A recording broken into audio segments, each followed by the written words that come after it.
word art. Why is this a rising trend? And should you own any of it?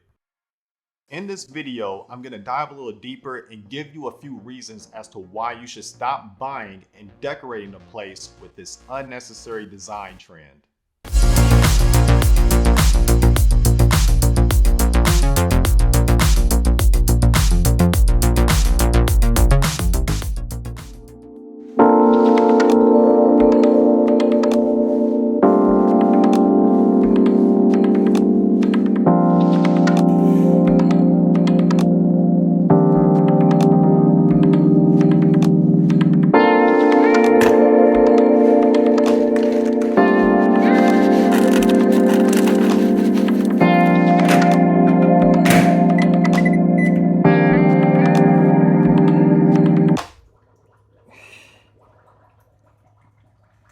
Right.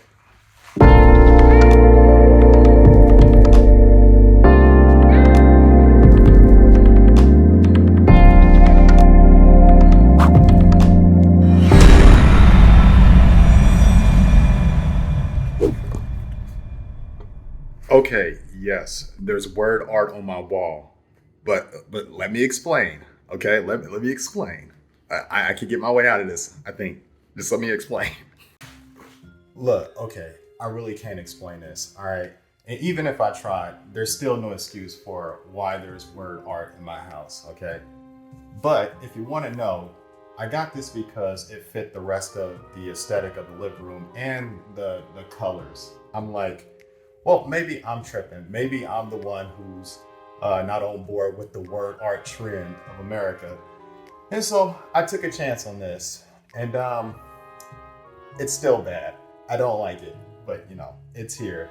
So we're going to take the word art's advice and choose our own adventure, which is replacing this thing.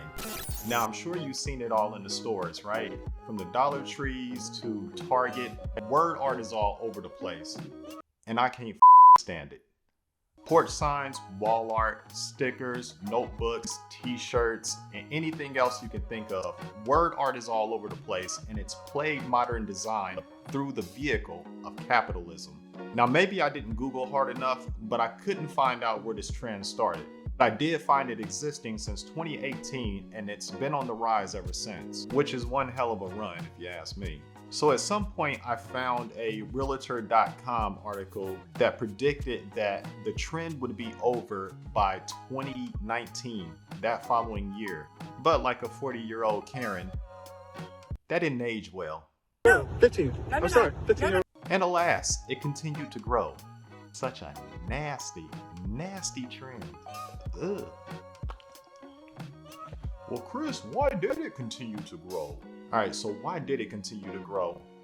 If seasoned decorators on a Realtor.com website frowned upon it, how did it keep gaining that momentum? Well, I have no idea, to be honest with you. But if I had to take a guess, positive vibes. Yes, positive vibes is the Scooby-Doo monster up under the mask. All right, hear me out. And before you go judging my intelligence and everything, do you know? Huh? Do you know? No, you do not. All right? I know this. All right? At least I have a working theory. If you don't know, shh. Don't judge me. Okay, so this is my working theory. I believe that it got its big boom here recently with the rise in mental health and spirituality. Through that, words of affirmations emerged and, you know, good vibes. Who's the idiot now? Now,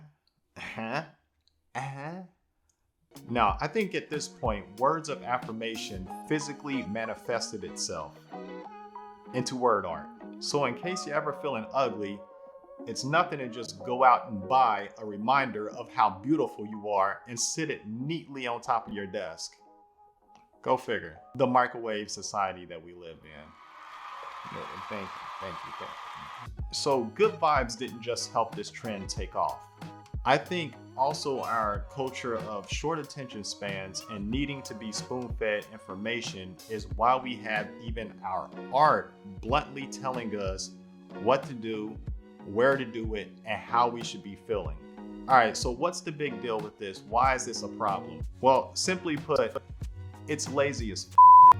Now, a clever quote or a slogan on a coffee cup or a t-shirt, that's one thing. But having the words love sitting on top of your desk, it's a little useless. Now, little shit like this is being peddled as art, but there's nothing artistic about word art other than its own existence. Now, I remember seeing a few tweets a while back where people were expressing their distaste for H&M having these really dope designs for t-shirts and then placing the words taco on the damn shirt. Like, why? Just get a good design and let the design speak for itself. I understand trying to be relatable with these words, but you really destroy the integrity of the design by stating things so bluntly. Look, I am aware that there might be a business reason for doing this because you can scale relatable words, right? Instead of, putting a bunch of subjective designs all over clothes, and it may or may not sell depending on who likes it, who doesn't like it. I get it. Now, the other problem with this is that art is a form of expression. Sure, art is supposed to communicate a message, but art is also supposed to evoke an emotional response from us and move us in some way, leaving us to interpret that message for ourselves, not bluntly telling us what it has to say. It leaves no room to explore your perception of it. Most of the time, word art is unnecessary because it's stating the obvious. I once seen a porch sign at a house that just said home, and I cringed so hard. It's like, no this is somebody's home. I'm sure this is somebody's home. It's a home. It's there. So I know I gave a few reasons as to why word art has gained the success it has, but I think a bigger part of the reason is because of relatability, and it does that really, really well. Now, despite this, it's lazy. You've taken away somebody's ability to really take in a piece and to think for themselves. And let's be honest, who wants their house or apartment just talking to them all the time? Like, shut up. Now, if that's not enough reason for you, here's another one. It's tacky. Especially y'all with the struggle ass small stickers on the big ass wall in your bedroom. Look, if you're going to do the struggle thing with the words on the wall and everything, at least make sure they're at a proper scale. Like, it can't be these little ass word stickers on this big ass wall. It's so struggle and it looks so bad, y'all. Just cut that out. Leave it in the Dollar Tree, all right? Unless you're doing some scrapbooking and you're using it for that, just leave it alone. Now, I'm not an interior designer or anything or a decorator, but art does have some overlap. And with that, I'm able to pick up on some of this stuff. Now, with that said, I got a few quotes in my pocket from professional interior designers. Since you don't want to listen to me, big dog, since you don't want to listen to me, okay, here you go. Any text art hung in a home meant to be positive just comes across as cheesy and predictable. And that's word to Jessica Bordeaux, an interior designer in Miami and New York. It's about as hokey as you can get. And that's Anna Cummings of Anna Interiors. What'd I tell you? Y'all don't want to listen to me? What'd I tell you? I'm the man, motherfucker. I'm the man. Is that my praise? Yeah. Go ahead. Keep it coming. I know. So, what's the solution? So if you're gonna use word art, make sure it's actually a part of the message instead of actually being the message. Now, I do realize that not everybody is a bedroom Basquiat or a living room Warhol, but the fix is really simple. Just skip over the word art and find a piece that accomplishes the same thing. You shouldn't be hanging the words eat in your kitchen. Like, I think it's pretty obvious where we eat by the kitchen table, okay? I think that piece right there did it for itself, all right? Got it. We eat there, the table.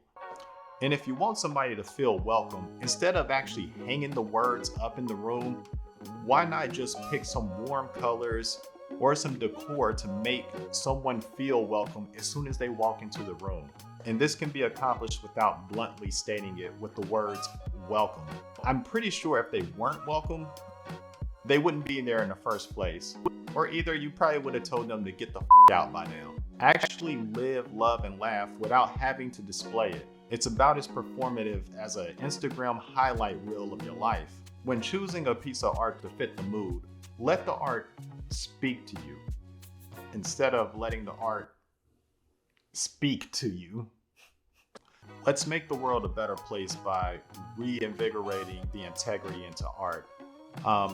Share this video, like this video, leave a comment. Let me know your ideas on this if you disagree. And if you're that one person that's like, who in the hell this guy thinks he is to have this opinion, I run off my credentials in this video right here. It's gonna be somewhere on the screen. Okay, and I kind of explain who I am, what my background is, and that'll help you get a little more comfortable with who I am and where I came from. All right, but that's it. Thanks for listening to me rant, guys. Peace. Yeah, I know you guys want it. I know you want it. Yeah, it feels good, don't it? Yeah.